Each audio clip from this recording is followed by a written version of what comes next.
Hey everyone, welcome to Massachusetts Sports Central. These are our NFL game picks for Week 14. No team on bye this week, so we have a full slate of 16 games again. In Week 13, we had a great week with a 12-4 record, which brings the overall record to 124-68 on the season. Okay, so let's get right into the Week 14 games. Starting with Thursday, we have the Saints visiting the Falcons.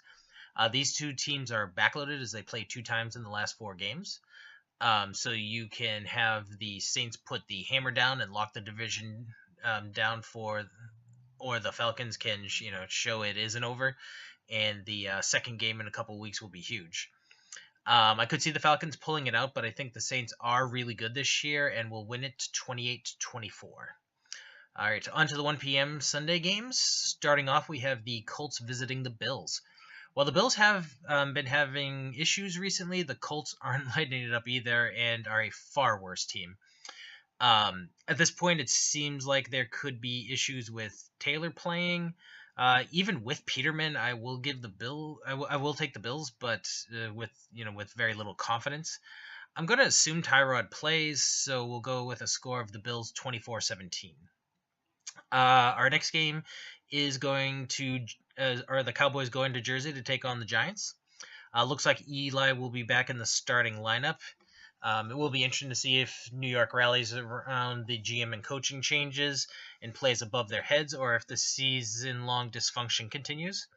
I will assume that they don't step up enough and the Cowboys keep their slim playoff hopes alive another week with a 23-16 win. Next up are the Lions and the Bucks. So, Bucks rhymes with sucks. Okay, joking aside, the Bucks are still swirling down the toilet and don't seem to be stopping. While the Lions are fairly mediocre, they have some issues on D in the running game, and Stafford has a hand injury. I still think they have enough and will win this game. Lions win 19-13. Next up is a big AFC West game with the Raiders visiting the Chiefs. Raiders beat the Chiefs back when that was still kind of a thing in one of the more exciting games of the year. Since they did do that, KC really needs to win this one, since if they lose, they will essentially be 2 games behind Oakland, since they will have the tiebreaker. That will pretty much be impossible to make up in 3 games. Anyway, as bad as the Chiefs have been playing, the Raiders aren't doing that much better. KC still has a big advantage at Arrowhead, and I think it'll hold up, and they're going to win it 28-24.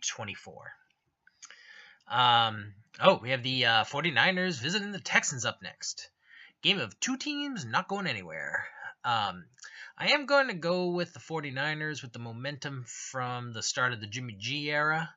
Won't be shocked with it going either way, though, but 49ers 27-20. Next we have the Packers to the land to play the Browns. As much as Green Bay has struggled, the Browns are on a level all to themselves and not in a good way. Green Bay keeps their ever so slim playoff hopes alive for the possible return of Aaron Rodgers next week. Packers take it 23-16.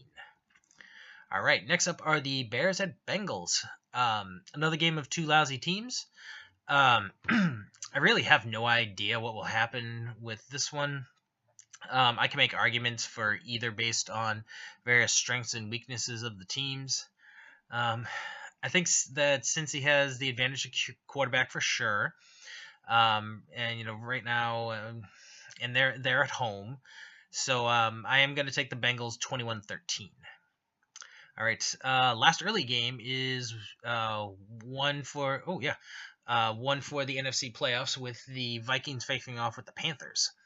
I have not really believed in the Panthers this season, and I think the Vikings are one of the strongest Super Bowl contenders, so I will take them to continue beating the other top NFC teams, and the Vikings are going to take this game fairly easily, 28-13. Moving to the late games, you start with the Redskins at the Chargers. Only 1 game difference in the records, but miles apart in the meaningfulness of the game. Chargers can very legitimately win the division and host a wild card game, while the Skins are pretty much just playing for pride. LA has been playing well, and I will take playing for something over pride and go with the Chargers winning 27-20. Coming up next is the Titans at the Cardinals. The Titans have been winning, but have not been that impressive in the process. However, they are still a solid team compared to most of the AFC and bottom half of the NFC. Well, the Cards are in the bottom half of the NFC, so I think they are the better, as in the Titans are the better team. And similar to the last game, I will take the team playing for something over the one only playing for pride, and Titans win it 17-13. Next up is one of the best games of the week with the Eagles visiting the LA Rams. The Rams, all of a sudden, with the Seahawks beating the Eagles last week, still have some pressure to hold the division. But at the same time, with the recent win over the Saints, if they beat Philly, they all of a sudden would be ahead of them based on the tiebreaker for the second seed. So conversely, this is big for the Eagles for that reason, that they would have the same record and lose the head-to-head tiebreaker with the Rams.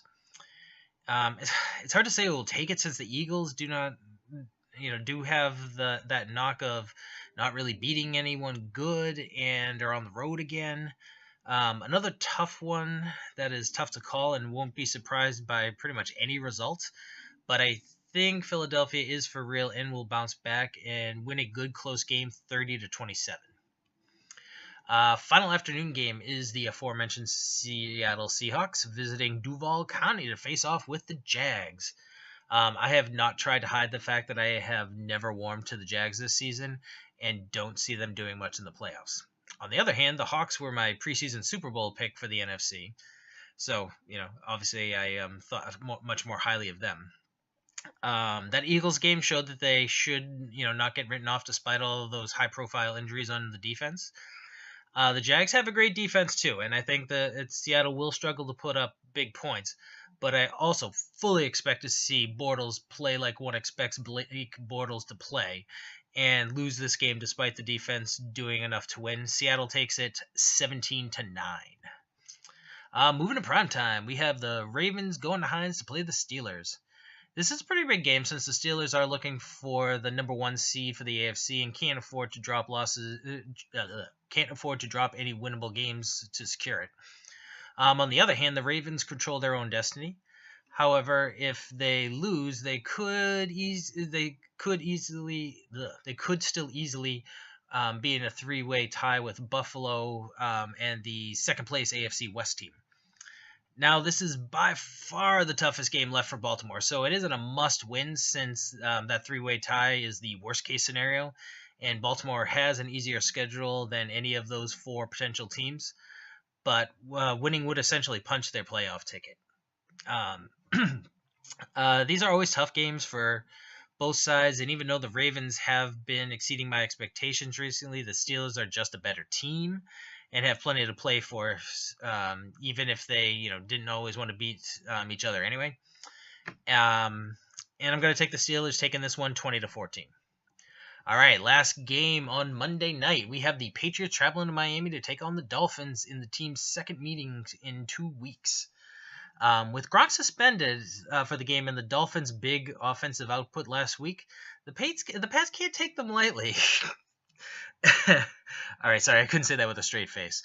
All right, now, of course, anything can happen, and New England has had a history of struggling in Miami over the last several years. Not last year, but a couple of years before that. However, Miami has mostly been terrible this season, and the Pats have been clicking for a while now, and I fully expect that they'll keep rolling ahead of the big matchup next week in Pittsburgh. Pats win this one 38-13. Whoops, got to the end and realized that I forgot about the Jets at the Broncos. So the Jets have been very pesky. Not a great team, but definitely much more solid than anybody would have expected, and they've certainly been competitive in most of their games. While the Broncos have definitely not been very good in most of their games recently, the defense still has talent, but has been struggling to keep points off the board since they have the offense has been giving a lot of short fields to the other side, and they need to take a lot of extra chances to try to make up for it.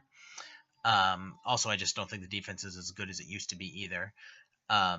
The Broncos really are in a bit of a free fall right now, while the Jets are actually playing reasonably decent. So I'm going to take New York to win this game, 24 13.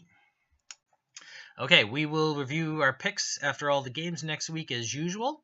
So thanks for watching, and please like, comment, and share the videos, and subscribe to our channel. You can also follow us on other social media. Facebook and Twitter are both at MA Sports Central. Thanks, and we will see you soon.